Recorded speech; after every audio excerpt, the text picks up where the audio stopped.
हरियाणा में चुनाव नहीं बिजनेस चल रहा है। नमस्कार दोस्तों, हमारे YouTube चैनल हरियाणा टीवी में आप सभी का स्वागत है। तो आइए जानते हैं हरियाणा चुनाव को लेकर बड़ी अपडेट। पर वीडियो को देखने से पहले चैनल को सब्सक्राइब और साथ में घंटी वाले बटन को जरूर दबा लीजिएगा ताकि हरियाणा की हर डेली न्यूज अपडेट आपको सबसे पहले मिल सके। जी हाँ दोस्तों, आप बिल्कुल सही सुन रहे हैं। हरियाणा में चुनाव को बिजनेस बनाया जा रहा है। किस प्रकार से बिजनेस बनाया जा रहा है, इसका जो संपूर्ण ज्ञान है वो आज आपके सामने रखने वाले हैं। आपको बता दें कि मनोहर लाल खट्टर, जी हाँ दोस्तों, पहले हरियाणा के पूर्व मुख्यमंत्री रह चुके मनोहर लाल खट्टर, जो हाल फिलहाल में ऊर्जा मंत्री जिनको बनाया गया है, उनके भतीजे ने कांग्रेस पार्टी को ज्वाइन किया है। कल की यह न्यूज है। मनोहर लाल खट्टर के जो भतीजे हैं उन्होंने कांग्रेस पार्टी को ज्वाइन कर लिया है। अब कहीं ना कहीं पर बीजेपी को भी साफ नजर आ रहा है कि हरियाणा में इस बार कांग्रेस पार्टी सत्ता में आने वाली है। उससे पहले जो बीजेपी के जो बड़े नेता हैं, जो हम कह सकते हैं चतुर और चालाक नेता हैं, वो कांग्रेस पार्टी की ओर आते हुए नजर आ रहे हैं। मनोहर लाल खट्टर के भतीजे ने भी वही काम किया है। अब बीजेपी को छोड़कर कांग्रेस को समर्थन दिया है।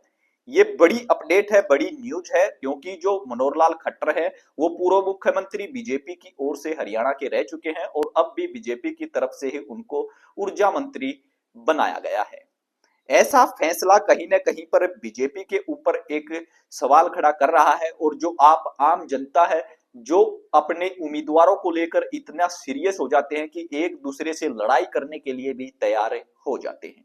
तो कहीं ना कहीं पर एक पार्टी दूसरी पार्टी के साथ मिली हुई है। आपको लड़ाई झगड़ा करने की जरूरत नहीं है, आप निष्पक्ष वोटिंग कर सकते हैं। जी हाँ दोस्तों, किसी से वोट मांगने की जरूरत नहीं है, किसी को कुछ भी कहने की जरूरत नहीं है, इन नेताओं के साथ एक से दूसरे गांव में घूमने की भी जरूरत नहीं है। आप अपनी वोट डालें जहां पर आपका मन करता है। लड़ाई झगड़े से दूर रहें, आपसी भाईचारा बनाए रहें, क्योंकि एक महीने के बाद न तो आपको कोई भी नेता एमएलए कोई भी देखने को नहीं मिलेगा। केवल एक महीना है जिसमें बहुत सारी रैलियां देखने को मिलेंगी। आपके गांव में हर घर में जाकर प्रचार किया जाएगा वोट मांगने के लिए। और जो आपसी भाईचारा है, आप लड़ाई झगड़े के कारण अपना आपसी भाईचारा ही खत्म कर रहे हैं। क्योंकि जो बीजेपी और जो कांग्रेस है ये तो एक साथ मिली हुई है। जिस प्रकार से देखने को मिला कि जो मनोहर लाल खट्टर हैं उनके भतीजे कांग्रेस ज्वाइन कर लेते हैं, उसी प्रकार से किरण चौधरी का भी एग्जाम्पल आप ले सकते हैं, जो कि कांग्रेस को छोड़कर बीजेपी में भाग गई हैं। इसी प्रकार से इनका आना जाना लगा रहता है और जो आपसी हमारा भाईचारा है वो इससे प्रभावित होता है। तो ऐसा करने की जरूरत नहीं है। निष्पक्ष अपनी वोट डाले, जो आपको अच्छा नेता और जो आपका काम कर सकता हो, जिस पर आपको विश्वास हो, उसको वोट दें। किसी की प्रचार में या फिर किसी की वोटिंग के लिए अपील करने के लिए आपको एक स्थान से दूसरे स्थान पर घूमना या फिर जाने की आवश्यकता नहीं है, क्योंकि आप अपना काम छोड़कर ही एक स्थान से दूसरे स्थान पर जाते हैं। लेकिन एक महीने के बाद यदि आपको किसी नेता से, किसी एमएलए से, किसी सीएम से कोई भी काम पड़ता है तो आपका काम पूरा नहीं होता है।